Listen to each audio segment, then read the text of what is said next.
all predicted Florida State was going to win. This was finally the time Florida State was going to beat Clemson. Clemson came into that game where Clemson's 3 losses were better than our 3 wins. Clemson's 3 losses were to ranked Georgia, NC State, and Pitt teams.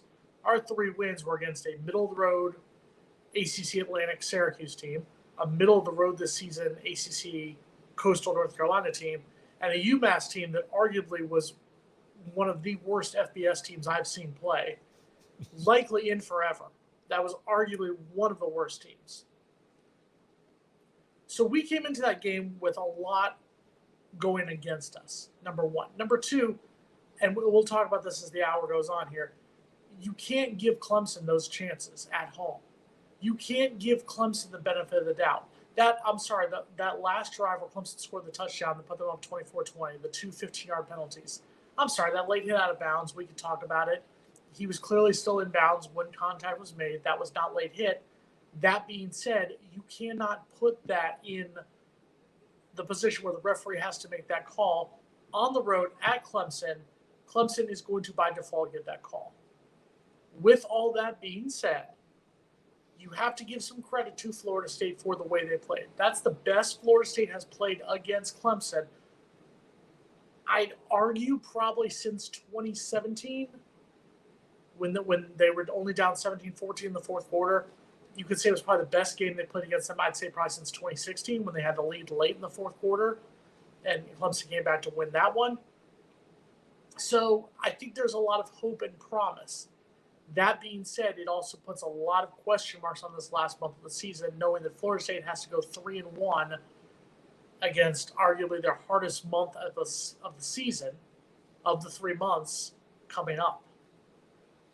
It was fun for me just as a college football fan to just kick back and see, not that it was some kind of scintillating scoring contest, because it certainly wasn't that. It was a grinded out, defensive-minded, sloppy football game, but it was competitive, hard-hitting, down to the wire.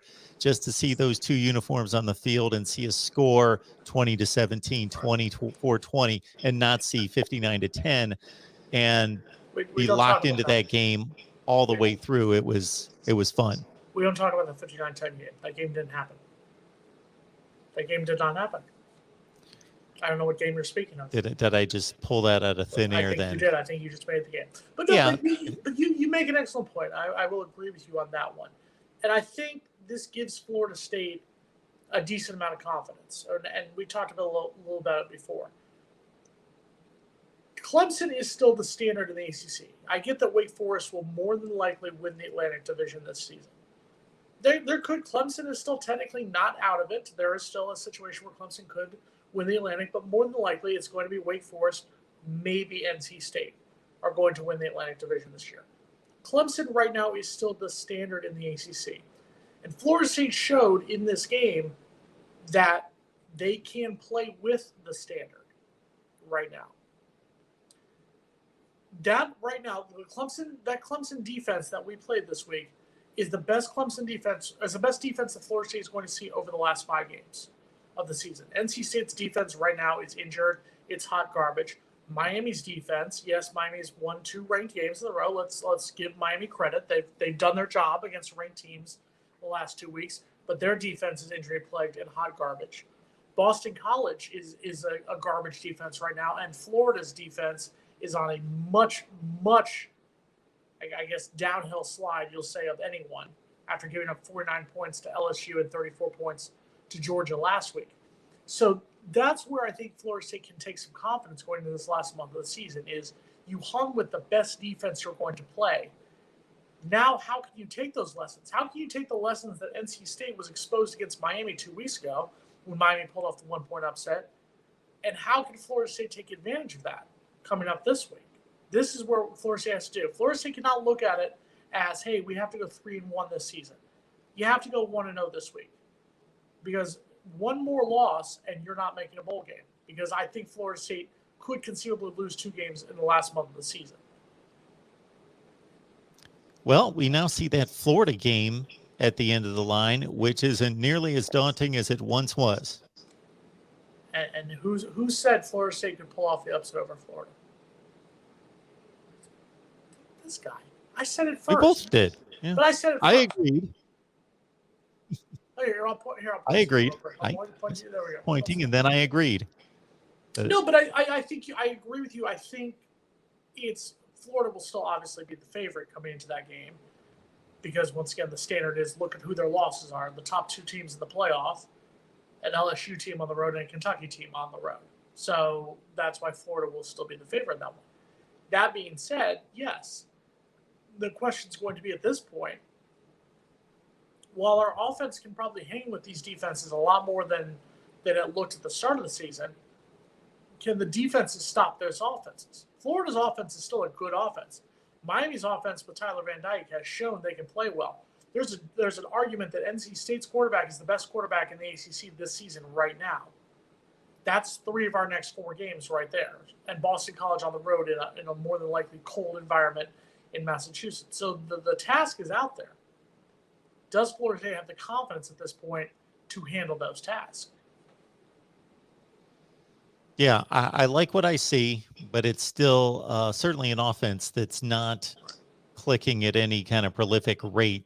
You've got a quarterback in Jordan Travis. He's taking care of the ball, and he's making some throws. For the first time this year, I would have to say, Jason, and not that it wasn't somewhat expected because of the Clemson defensive prowess that you outlined, the running attack was not anywhere in existence. Absolutely. And that's the one thing. We talked about this on the postgame show with Nate and Steve after the game, if you could hear Nate with his Wi-Fi. That was the most disappointing part, is the fact that you've got a run game. And once again, I'm not going to sit there and even think about comparing Clemson to a UMass or a Syracuse or any of the other defenses that Florida State has success running the ball against this season. Because, like I said, that was the best defense Florida State is going to play in the regular season. But to see the drastic decline from what you've seen in the past 3 games, so that 3-game winning streak, to, I believe it was 68 total yards rushing on 34 carries was the final number. That has to be the biggest concern heading into this final part of the season.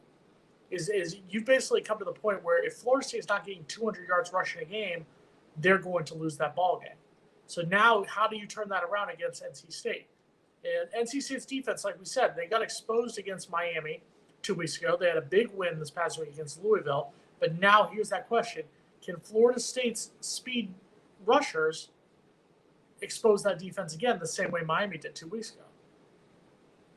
Well, the more prolific offenses in the country, as you well know, will throw it for 300 plus, run it for 200 plus. But when they have one of those two components of the offense taken away, either by a great defense or they're not having that prolific passing day, they can rely on the other. Florida State cannot rely on a passing game right now. They need the running game. They need it from Jordan Travis and the backs. You know, this is the first time that Jayshon Corbin hasn't seemingly just carried the ball 10 or 12 times and suddenly it's 100 yards. It's like nothing, 8, 9, 10 yards a carry. Really was, and Clemson, they knew who they needed to focus on, and they did the job. And I think it also goes back to show how little confidence might be an extreme statement, but how little trust right now Mike Norvell and Kenny Dillingham have in any of the other quarterbacks not named Jordan Travis. Don't get me wrong, I'm a fan of Jordan Travis. I want him to be the starter the entire time, and I still say stick with him. I'm not saying that at all. But when you're struggling at quarterback, you have to consider that option. You know, Mackenzie Milton did not play it down in that game. Chuba Purdy did not play it down in that game, and he won't play another down for Florida State. We'll talk about that in a little while. Tate Rodemaker did not play it down in that game. What was the reasoning for keeping Jordan Travis in there the entire ball game? That's the question that I think has to be asked, was if you're at this point, you're on the road, you're beating Clemson thanks to a defensive touchdown, Jermaine Johnson proving why I think he's the MVP of the entire team this season, the way he's played. You have the lead, you're finally able to get the lead, and then you give up that lead really quickly, and then I feel like you have to at least consider it. I'm not calling for Jordan to have been benched at that point, but I'm saying you have to at least consider it. And why was that not considered at all? So let me get this straight. At what point in the game? So Johnson made that big play, which, if you're a fan of defensive play, my goodness, basically just pickpocketed DJ Uyangalele, just plucked it right out of his hand, knocked it on the Solid. ground, scoop and score. That was with about 4 minutes left to take the lead. And with the way Clemson was not moving the ball, I thought, not that the game was over, but hey, this is a bigger lead in a sense than most 3-point leads with 4 minutes left. I thought Florida State might be in good shape, and that might have been the game-winning play. But at what point in a game that was back and forth, a one-score game for the most part, do you make that move? Then that's what I'm saying. I don't think I would have still made the move. I'm saying that the fact of the matter is, right now, Jordan Travis is the only viable option at quarterback. And I think that goes back to a deeper question. Mackenzie Milton started 3 games in September, all 3 losses, but still started 3 games, threw the ball well against Louisville in his third start. When Florida State was struggling before the Jermaine Jackson touchdown, Florida State had been struggling throwing the ball, but yes, he had that one, I'm going to call it the luck touchdown, the 75-yard touchdown that was kind of a luck touchdown. Let's just be honest about it here. We're all friends here. We can be honest with each other. And from that point on, though, there was really a lot of sputtering in the passing game. So my question was, in the second quarter, in the third quarter, why was there not even a chance? And I'm not just saying Mackenzie Milton. I'm saying, why wasn't Chuba put in? Why wasn't Tate Rodemaker put in? Both of them saw time against UMass. But I feel like they're in that ride or die mode with Jordan Travis.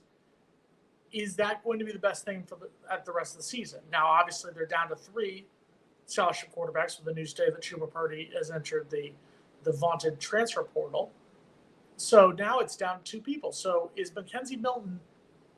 We talked about this before. The comments after the UMass game where he told the coach, "Hey, let the young guys get their reps. Let the young guys get some playing time." Is he not physically there? I think that question has to be asked. Is he not physically at the point where he can play major college football right now?